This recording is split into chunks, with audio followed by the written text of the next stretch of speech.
Yay Networks.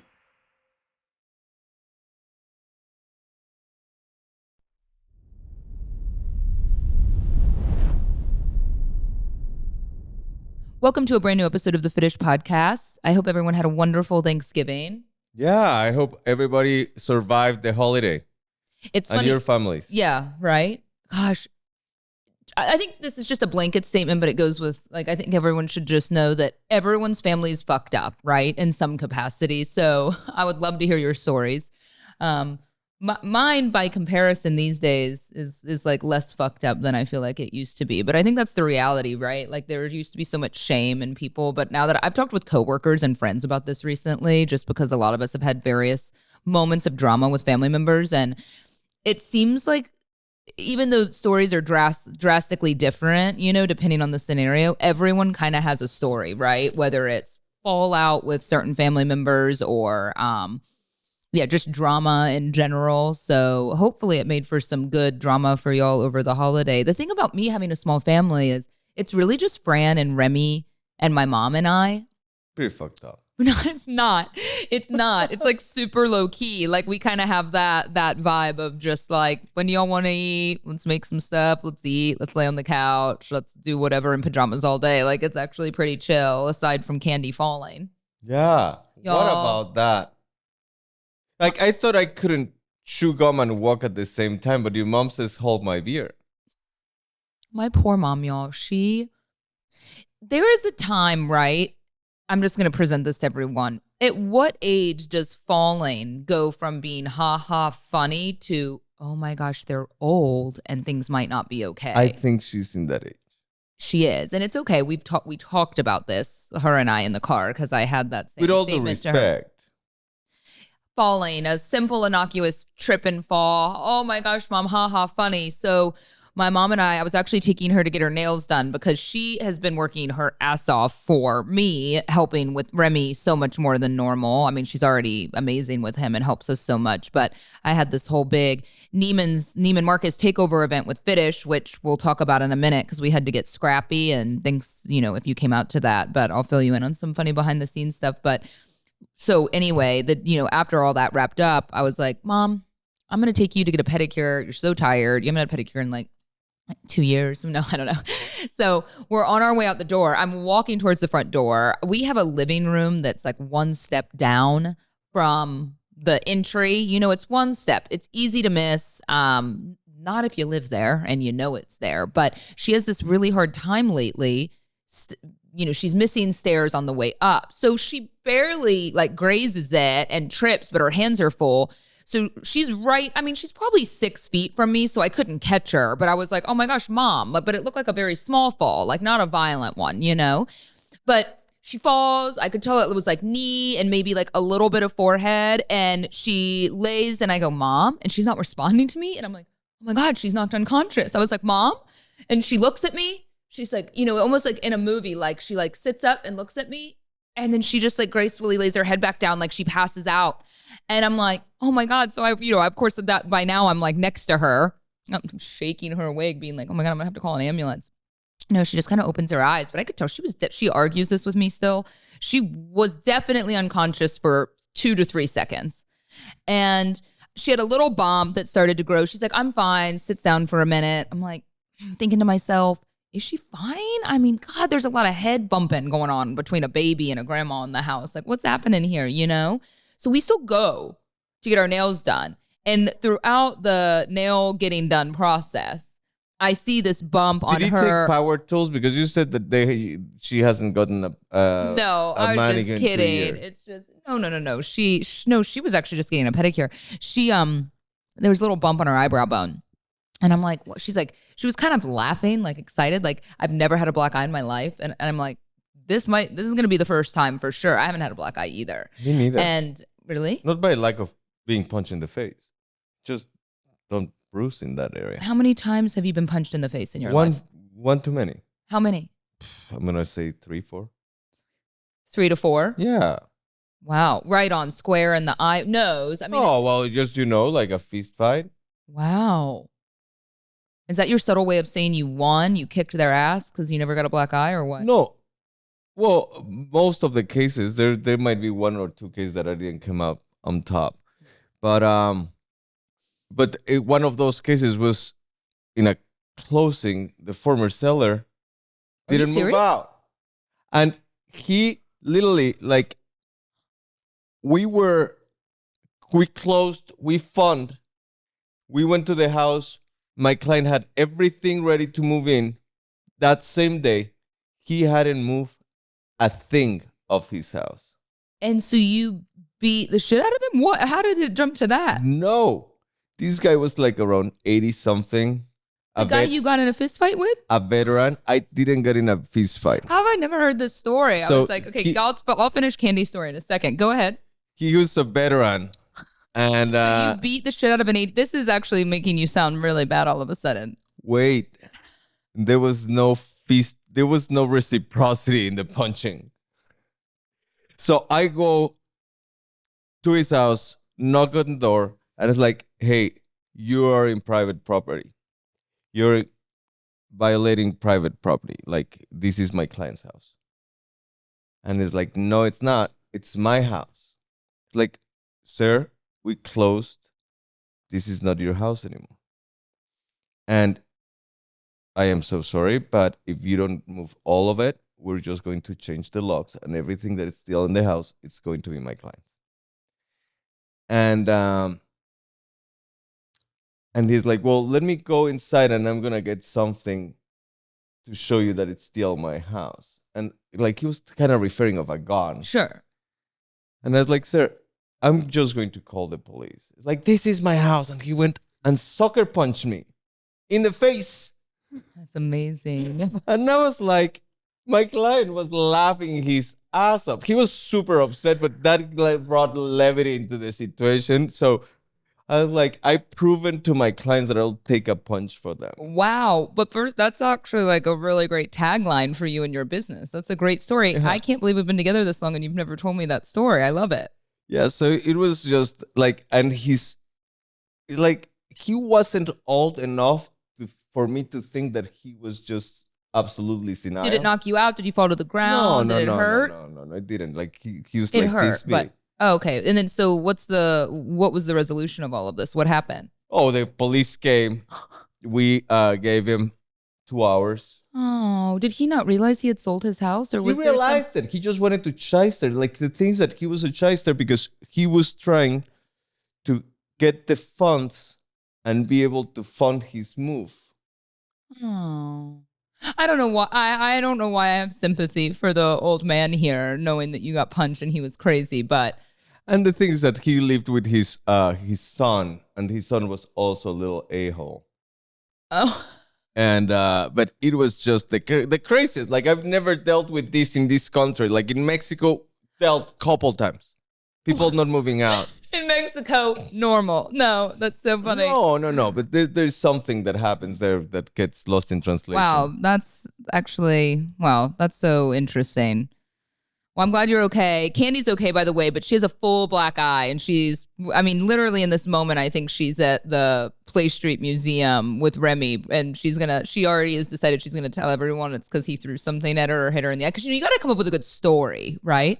You got to come up with a good story for the black eye. Yeah, like he beat me, my grandson, hit me, which isn't really reflecting. No, I think we should tell the story that she went to the early Black Friday sales and she really wanted that microwave. Wait, she's going to kill me, but like, I have to post a photo of this. She's not going to want me to, and I'm just going to be like. Dude, after that video that you posted in the beach in Mexico, I don't think anything can top that one up. I think she already knows that you're going to post anything and everything. So I just don't know why she's not a little more aware of the fact that we live in a fishbowl. Our life with Candy, though, is interesting and funny because she's so lovable. But anyway, she is okay. But the point of all of this remains. Her vision is an issue, and she's been saying for months, like, she's like, that glasses store in the mall, I wanted to get my vision checked, and it's they're not there anymore. I was like, maybe find another one. Where do I go? I'm like, I don't know. Can't like any lens crafters do it? There are like 10 in the mall. In the mall. Yeah, but the one, that's the thing, isn't it, about parents that we're laughing about it, but I'm very acutely aware of it's hard, isn't it? And I'm sure a lot of you are going through the same thing, that your parent, all of a sudden at some point you look at them, and I know it's going to happen more and more with each year that passed, and how lucky I am to still have my mother here and to have such an amazing relationship with her. Yeah. But I do recognize that, time and things can deteriorate so quickly. I mean, she was like, my bones must be strong. And I go, for now, because at what point does falling, going back to that, become all the calcium that she gets from Coke. All the calcium in the Coca-Cola. And the Coca-Cola. And the salt and vinegar potato chips. She has the worst diet, but she's at an age that she just argues with me about it. Like, I just watch her eat. She's going to be so upset with me, but she doesn't understand how much. I wish someone could come into our lives and show her the amount of sugar she consumes in a year. When you've seen that happen before, and it's like a table full of sugar.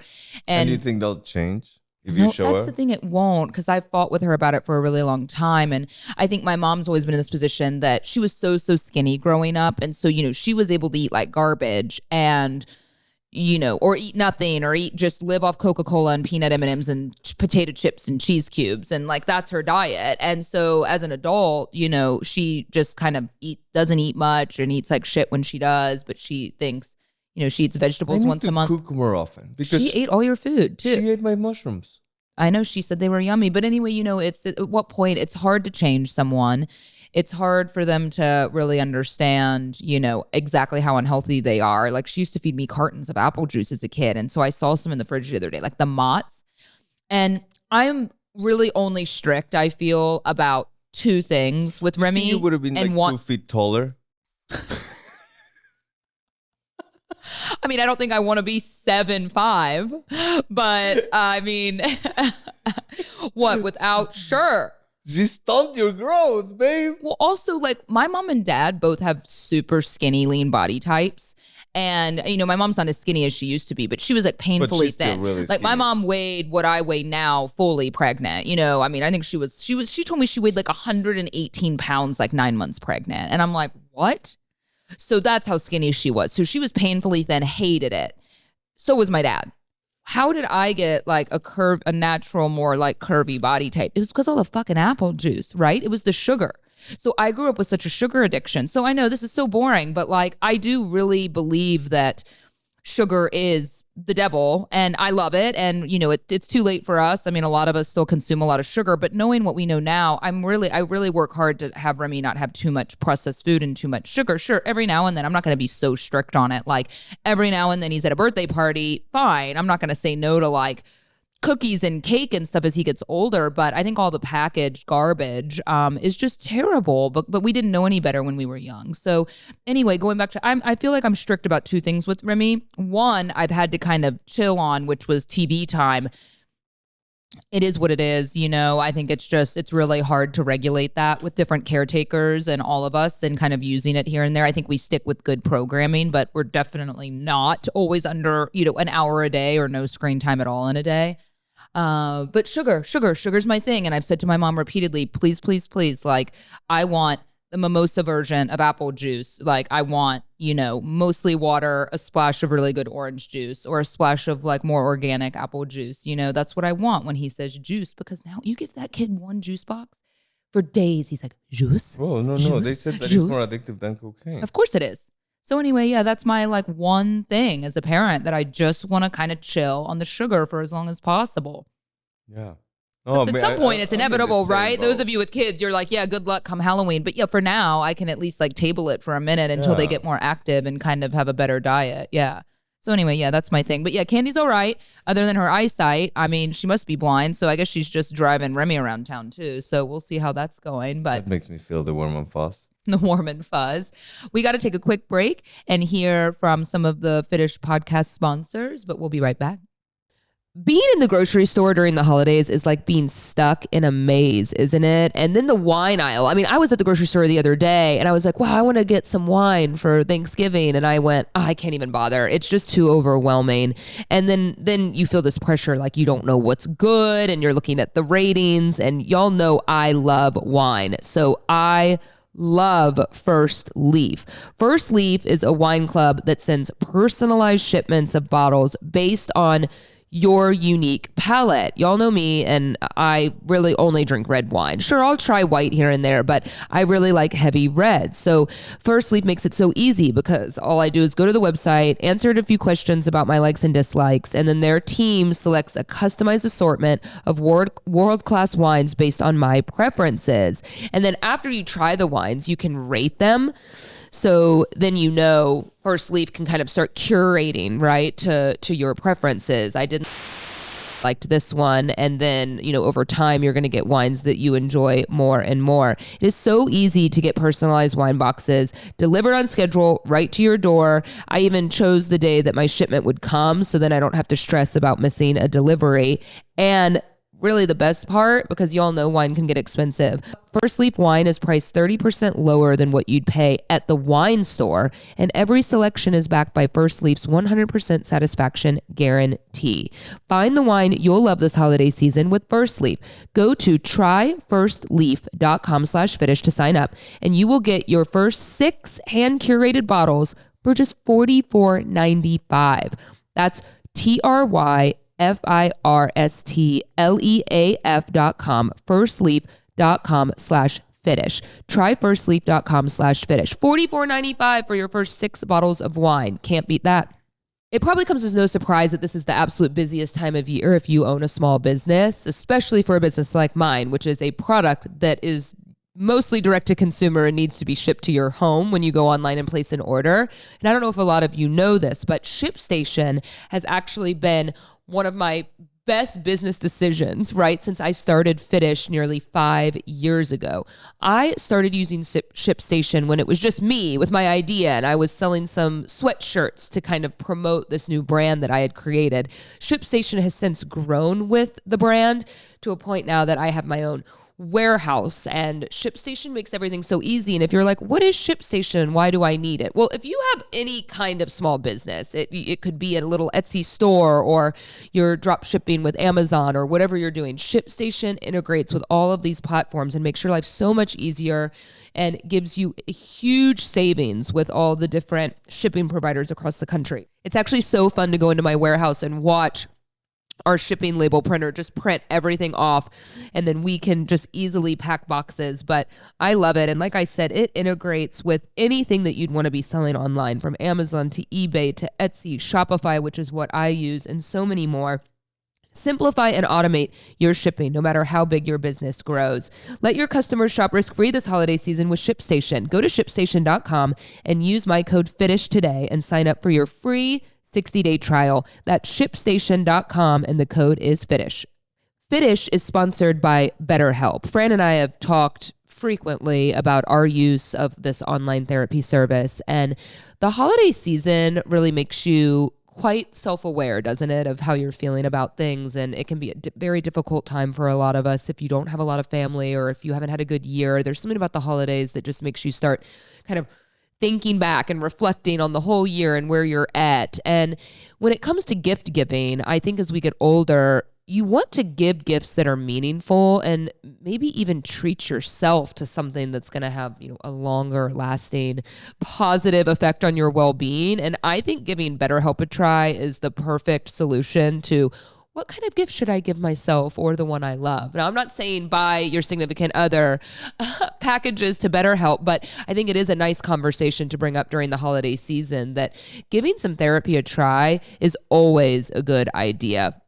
Fran and I have utilized individually and together as couples therapy. We've made it very clear that, relationships are a journey, and if you don't work on it frequently, it's very likely gonna fall apart. And BetterHelp makes it so easy because, you're gonna be home. You don't want to leave the house. You're spending time with family. You can just go away for an hour, open up your computer, be matched with a therapist in a super short amount of time, and really work through maybe some of those issues, or maybe you have some goals for the new year and things that you want to improve upon. In the season of giving, give yourself what you need with BetterHelp. Visit BetterHelp.com/Fitish today to get 10% off your first month. That's BetterHelp, HELP.com/Fitish. Welcome back to the show.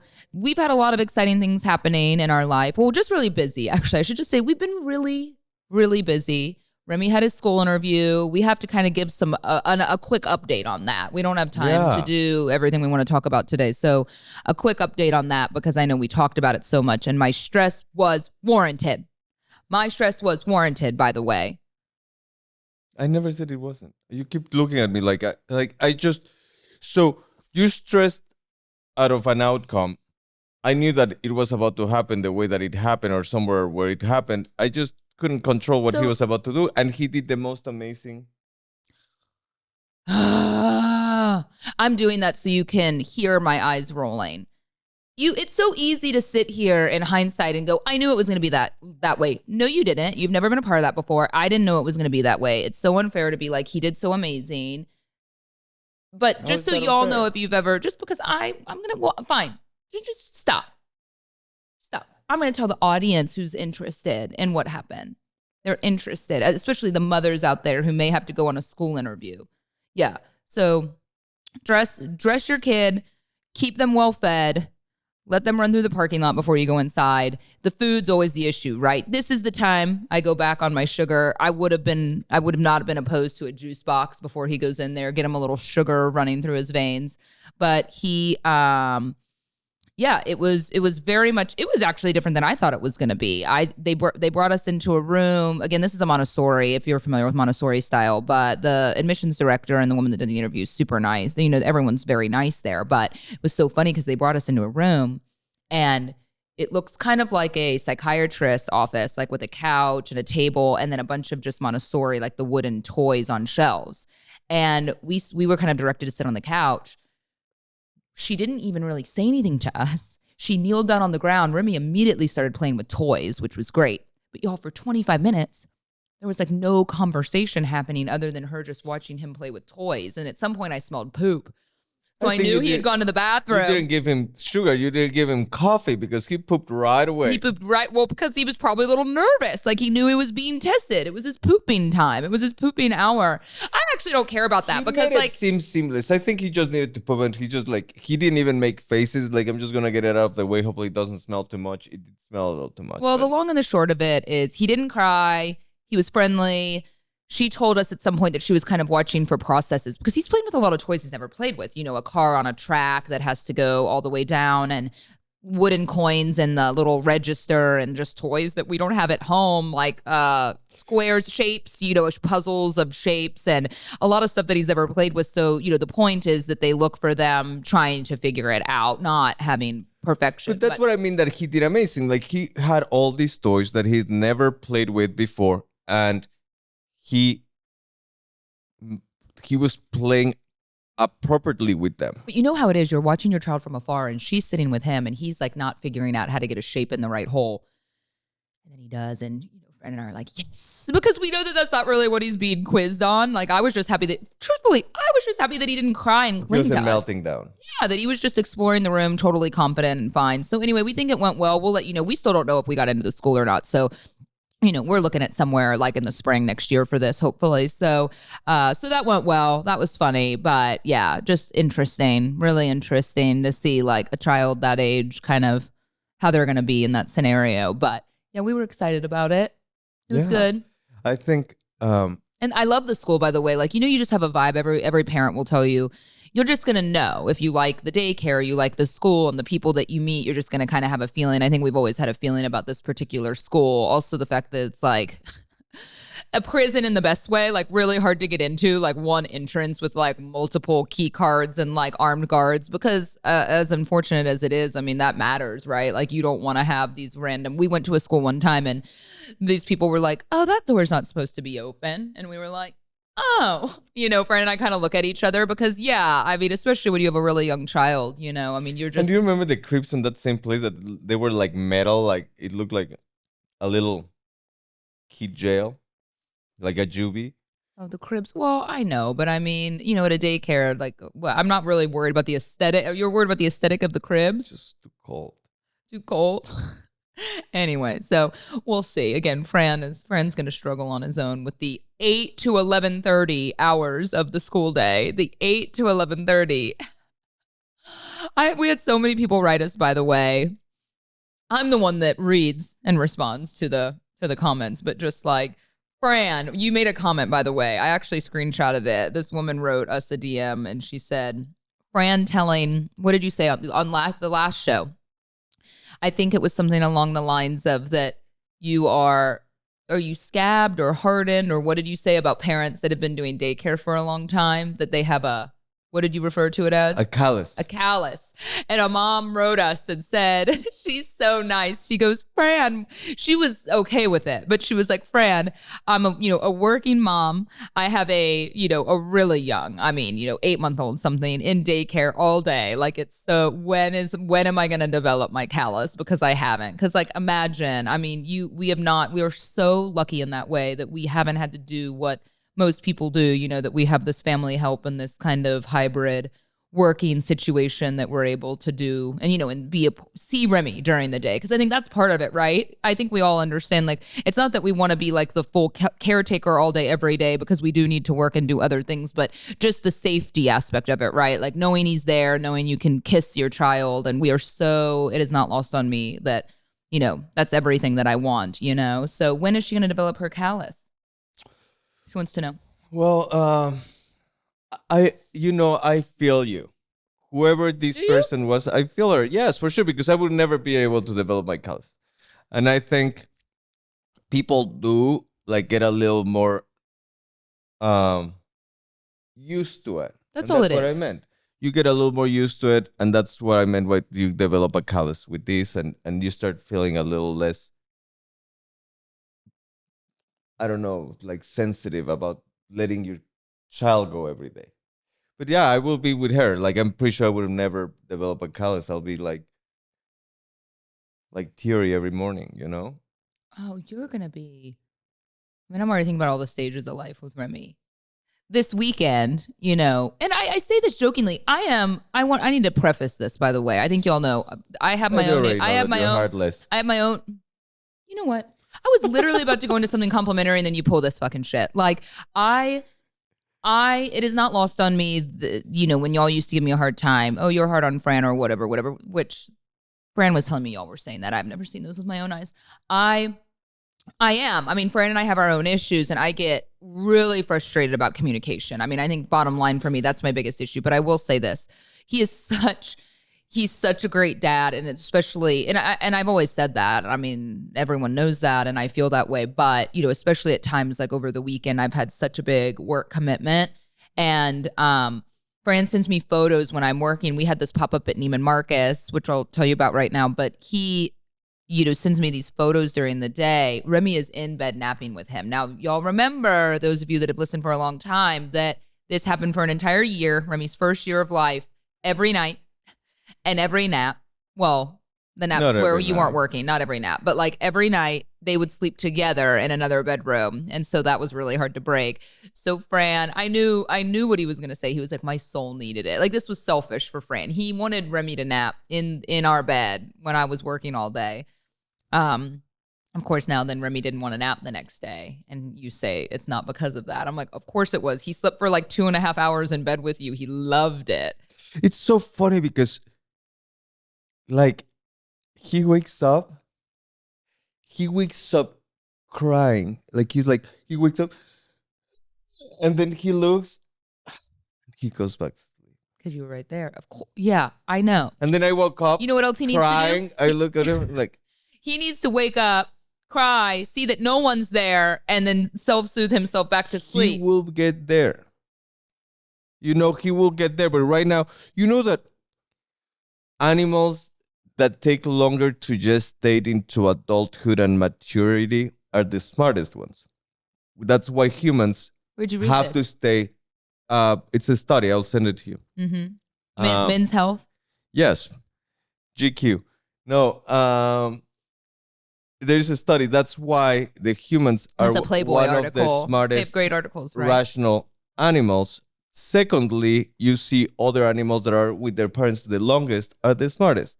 So I want to make sure that he is perfectly equipped to launch at his age. Have you ever seen that Matthew McConaughey movie, Failure to Launch, when he's a grown-ass man still living at home?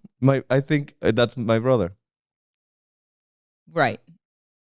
But he's not going to be there. Perfect example. He's not- 32, still living at home. However, this is a different situation. I am adapting to his age. You know, like right now in this age, that's not a part of the training that he needs. You don't need to He defend needs it. to feel loved. Yeah, you don't need to defend it. No, I'm just But I can give you shit about it. 100%. You know what he does when I lay him down for a nap? I'm like, after 45 minutes of rocking, I'm like, I know, which makes me fine. You can say I'm heartless. It's like, I just am all for more independence. Now, if he's sick or crying or scared or anything like that, I'm there. Like, I'm not going to create some sort of weird attachment issue. But he didn't sleep yesterday. He didn't nap. Because he wants to lay in bed with you and nap. Oh, he knew it was Sunday. You know, Domingo. You kill me. Domingo? Yeah. It's the day to sleep as a family, you know? Oh, really? Yeah. Yeah. All right. Families that sleep together stay together. That's Unless... Or someone goes to jail. That sounds really fucked up. Yeah. Anyhow. No, I was really going to say, though, no, you really stepped up. But I just want to thank you. I saw that slogan in a trailer park, but I want to thank you publicly for...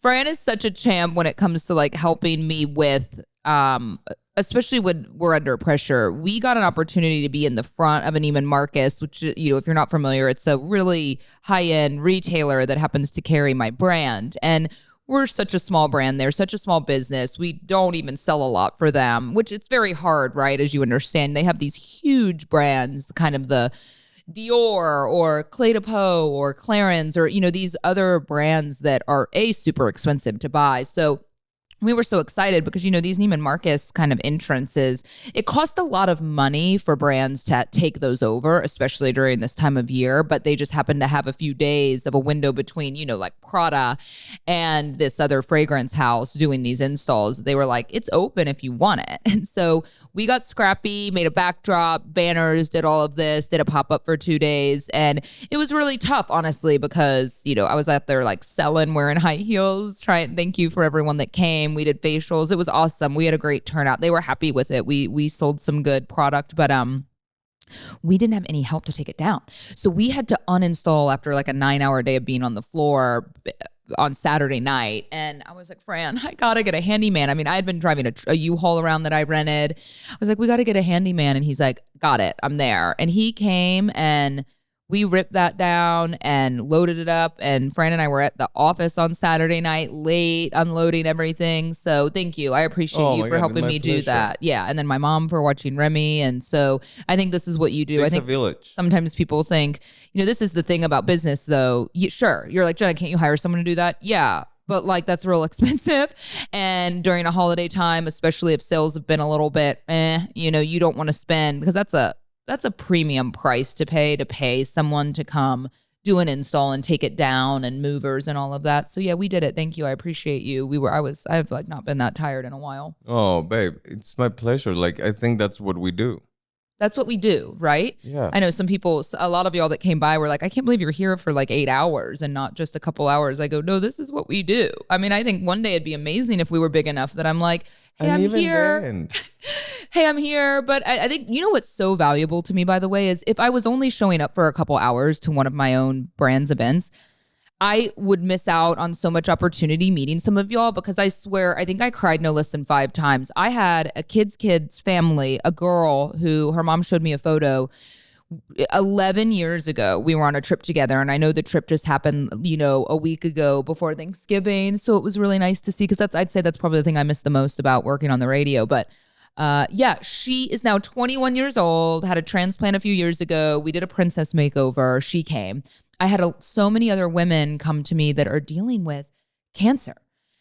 The products are helping make them feel good, hearing their stories. So this is why I do this. You know what I mean? Like an 8-hour day talking to people that love the products or introducing them to the products is, if I could do that all the time, I absolutely love it. Now the building and the tearing down of the set, different story, but I love everything about it. I mean, I get to see the people that like the product. So it doesn't actually feel like work to me, which is a really nice part of this. Because I think at some point, even when I worked on the radio, it becomes a job. Like you're kind of like, oh, I have to work today. But for this, I think that's what's so meaningful is like, yeah, sure, there's days and that you suck. always want to keep in touch with the people that is building your brand, which is Right. your consumers. Right. I just want more of them, I just want more. I just want more customers. I want more people. But I think it was cool because that visual, so many people were stopping by. That's what I thought about, even if we didn't sell a lot of product that weekend.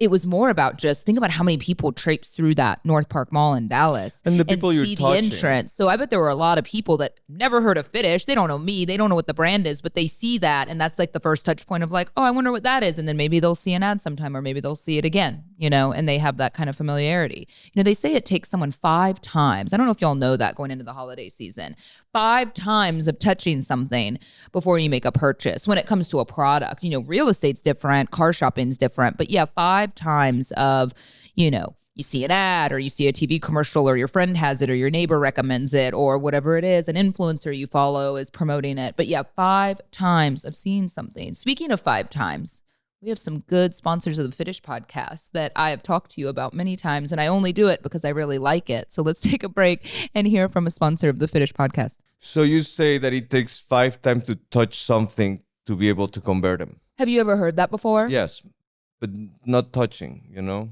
Like I like the touching part of it. 5 times. I mean, yeah, it took me more than five times. That's 2 over there. It's like X-rated podcast. You're just grabbing my boob out of nowhere. 5 times of touching something to convert. It was so funny because I was in a board meeting with my biggest client right now. And we were talking about that. And it's also, it takes 5 times of like going through when people are against purchasing something for some reason, it takes 5 times for them to see the results, to see that it's something good for them if they're debating whether yes or no. Yeah. So I use that. It takes 5 times that we need to be touching people. We need to be staying in contact. Yeah. And the main guy of the meeting, he just cracked up. He's like, well, we're not going to be doing the touching. Yeah. But you can feel free. It's like, but that's funny. That's so funny. Yeah. And probably, but I'm sure you said it in a way too that was even funnier than that, Yeah. But yeah, I had heard that some years ago. And I think like, especially with radio advertising or anything like that, they say that. But it is interesting. I think as a consumer, we don't notice it, right? You don't notice how many times it takes you of seeing something until you really sit there and put it together. But overcome, that's what I was trying to say. To overcome. Sure. They say with cars, by the way, it's something like 25, that by the time you go into a car dealership, you're pretty set on getting that car, that they just have to close the deal and make you feel good. But it's like 25 times of, seeing the car, having friends with the car, seeing it on the road that many times, asking a stranger in a parking lot, do you like this car? That sort of thing. So yeah, we don't think about it as a consumer, but it makes more sense for a product like mine because sure, for people that don't follow me or trust me, I think those are new customers that are really hard to convert, especially right now. It's a hard time, it's a really hard time. To be touching people. Touching people. It's cold and flu season. Yeah. No, it's called a touch point. Everyone gets it. It's called a touch point. I get it. An Instagram ad or a TikTok influencer or a friend. And then you're like, oh, you use that too? Yeah. Okay, I'm going to get it. I'm going to order it, I would think real estate's even harder though. We have to do a lot of touching. Yeah, I'm sure. Okay, we get it. You're just like beating the shit out of that joke. I'm just kidding. That joke is like Candy's eye. It's completely different than selling a car. But yeah, I think it takes a different type of approach. I was going to say touching, but I couldn't deal with the way y'all, I don't know. The whole real estate world is so interesting to me. Like Fran, even right now, you probably noticed when you watch this podcast that he's constantly looking at his phone, but it's because there was some drama going on with one of his listings. Well, why don't you tell everyone what happened when you showed up to an open house over the weekend? Well, one of your open houses. So us as the Francisco Rizzo Group, we cater a lot to new development. And we have a really amazing client here in town in Dallas. Like a builder with multiple properties. Yeah. So yeah. we have this beautiful house in this beautiful neighborhood, one of the most affluent neighborhoods in Dallas. And one personal connection that my client had asked him to have an event, a networking event in the property. in one of the properties, in one of our biggest, most expensive properties. And my client had a personal relationship with him. It says absolutely no problem. Like, I didn't feel the need to be privy in anything because that's his house and that's his relationship. And you knew it was going to happen. I knew it was about to happen. But you just thought it'd be good for Yeah, I never got an networking for invitation them. or anything, so I never imposed that I was invited or I needed to be there. And the next day, one of my agents had an open house in that house. And I go there, as I always do before, to make sure everything looks good. And the house was a absolute mess. Like, there were drinks, like a frat party. That is so fucked up and unprofessional. Can people just stop being unprofessional in life in general? It's crazy. Like, it's crazy that you take a favor and convert it into something so disrespectful. And then how would you not clean everything up? not like only that, like there were clothes, like women clothes everywhere in the master bedroom. Like, people have been changing there. Like, and this was a guy that hosted the party. yeah, so I think it had like a little bit of a orgy vibe. No, I don't know if an orgy vibe, more like a cross-dress scene. Yeah, I think something like really? that. Yeah, I was just but kidding. no, with all due respect, like, I think it had a little bit of an aspect of a costume party. No, I don't want to say trans. Yeah, I wouldn't use that word. It's sensitive. I mean, if we're not using it correctly. No. How do you call it? Oh God, use more words. Okay, so don't put that shit on me. Don't put that shit on me because I don't even know the parties involved. What do you mean? Cross-dressing is when... Yeah, cross-dressing. Let's just say cross-dressing. I mean, I think let's just kind of use Caitlyn Jenner as the example. Like, before Caitlyn fully transitioned, and I guess this is probably a nice conversation to have, you know, because trans, you don't have to have had full reconstructive surgery, right? You could But still... I think we're going to... Yeah, no. I think this was just like... Cross-dressing would be just like a man liking to dress up as a woman. Now, if... he like, prefers... How do you call these brunch places that have... Drag, that's the word. So I think there was a drag cross-dressing. And I think it had a drag, which there's nothing wrong makeup? with that. Yeah, there was a bunch of makeup all over the bed, all over the bedroom. Are you sure this man just wasn't having escorts in the house? Well, I don't know. There's cameras in the house, and I don't have access to the footage, but I'm going to... The builder does. Yeah. Okay, well... that's amazing and interesting, but also like that fucking sucks. Was he so? And then you had to kind of be the tattletale, right? And be like, I can't have an open house. The house is trash. Yes, and I hate to be that. Like, I get there. There is this guy picking up paints because it seems that there was a paint auction.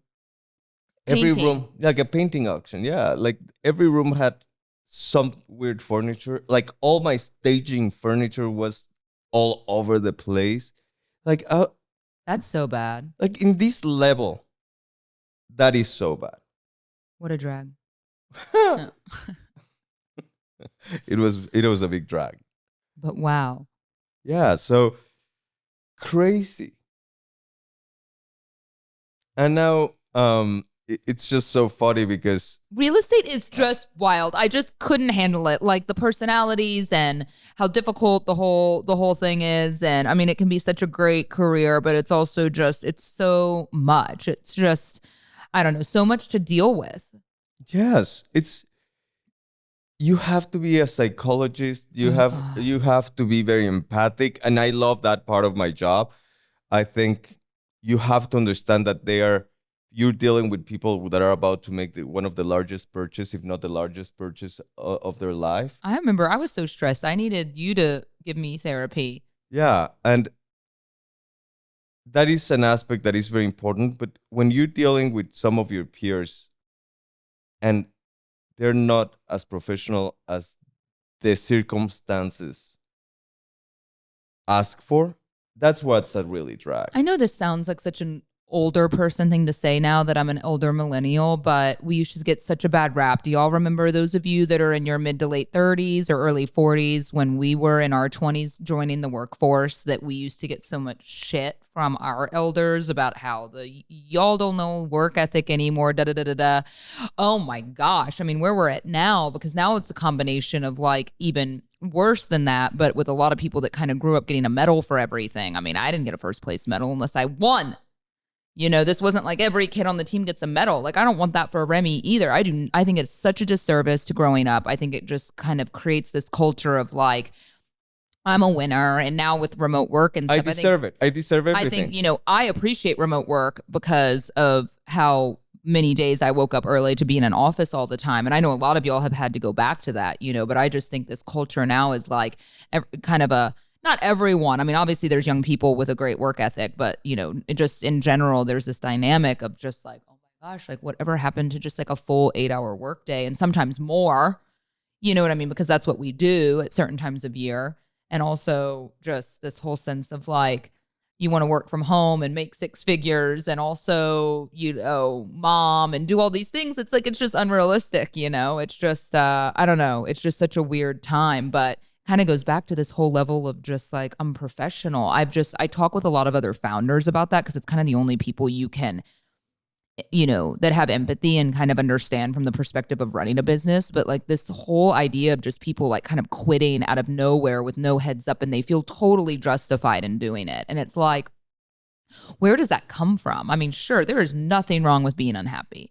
There's nothing wrong with being unhappy with your job, but how you can't like respect and communicate that, or just like, you know, or That's just just be a different level. or Like, just be professional. Like, I just can't even tell y'all, like, let's be real. Like, I was starting to get pretty unhappy with my job on the radio, but I also like started another business, still worked my ass off, gave like 6 months notice, like was still super professional about it, you know, and, you know, it's still like did it to the end of a contract. It's just so crazy when people are like, I'm done right now, today, because I deserve it, because I don't like it. it is just unbelievable that people think that that's acceptable in this day and age. Yeah, but you know what? It says a lot to me of just kind of like, you're never going to get what you want out of life. You know, you're never going to get what you want out of life. You don't get to, you know, that's Because just you more, that believe just that sucks you for you. deserved everything and everything should be handed to you just because of your fucking pretty face.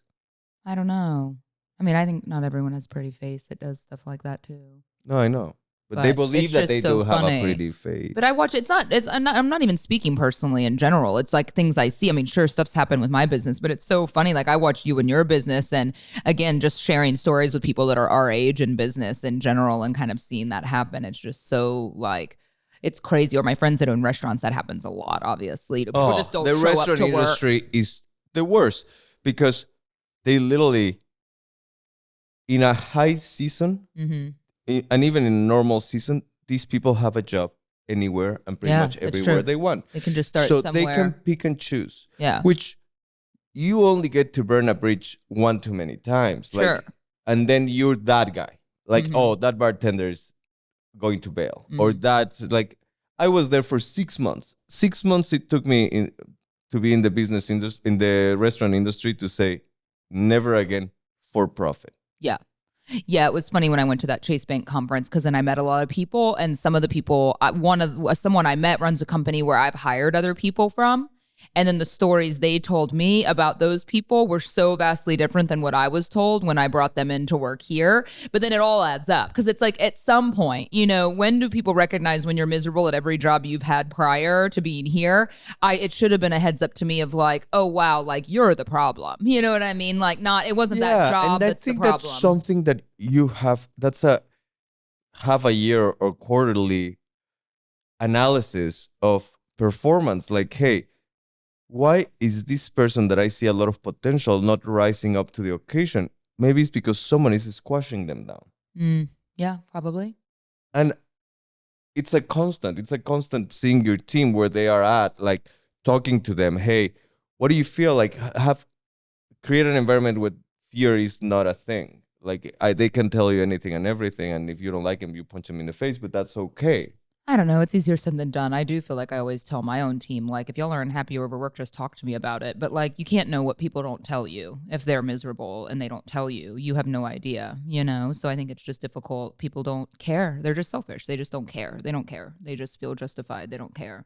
Because why would they care? I mean, I get it. I get the other side of it. It's not their company. No one's going to care as much. Grow because you want to grow. Yeah.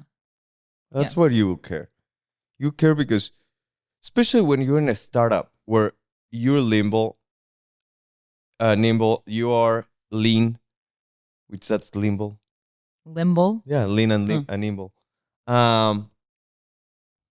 So you have a lot of potential to grow every and any direction you want. You can do your job and you do a little extra and you can grow. Like you can show value by being proactive. Doing lots of stuff, yeah. I know. I would have loved to have a job at a startup when I was young, not just being strict to just like, you know, there was one of my first radio jobs, like all I was doing was loading commercials in. So like it was literally just taking other people's work, writing on a timesheet, like loading it into the back end, into a system. That's all I did. And that gets so mind numbing at some point, right? So I would always think if I had been that age and was like somewhere where I'm like, oh, hey, like do this event, like work on the weekend. Oh, take out the trash, do this. It's like, at least you're learning so much about a business. But I don't know. I just think sometimes some people just work better being like, this is the scope of your work. This is what you do. Yeah. But anyway, we're getting way too businessy on this today. If y'all have any hilarious holiday Thanksgiving stories, I do want to hear them. I hope you enjoyed hearing from the licensed pediatric speech pathologist as well, because I thought that was very enlightening. But yeah, we'll be with you. I think we're going to do most episodes every week. I think we have a week off over the holiday. But if there's anything you want to hear from us, Fran and I are also planning another cooking live, or at least some sort of live here in the next couple weeks over the holidays. So let us know if you have any requests. We'll let Remy, maybe if we do it early enough, Remy can be on. But yeah, we'll see you next week. Bye.